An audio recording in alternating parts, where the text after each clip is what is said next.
تفسیر القرآن آج کا سبق سورہ بقرہ آیت نمبر 277۔ اعوذ باللہ من الشیطان الرجیم، بسم اللہ الرحمن الرحیم۔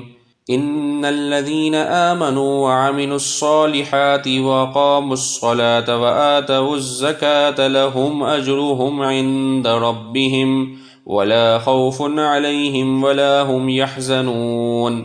ترجمہ: بے شک جو لوگ ایمان لائے اور انہوں نے نیک کام کیے اور نماز قائم کی اور زکوٰۃ ادا کی، سو ان کے لیے ان کا ثواب ہے ان کے رب کے پاس، نہ تو وہ خوف زدہ ہوں گے اور نہ غمگین ہوں گے۔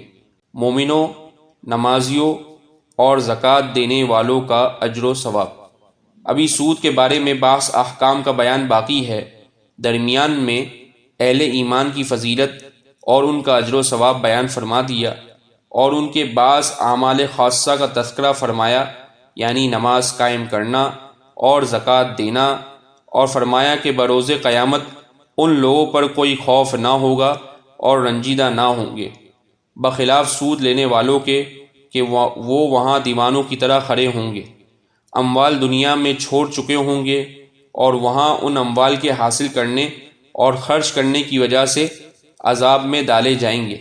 اول تو مال حرام والے نیک کاموں میں پیسے خرچ کرتے ہی نہیں، اور اگر خرچ کر بھی دیں تو آخرت میں ان کا کچھ اجر نہیں۔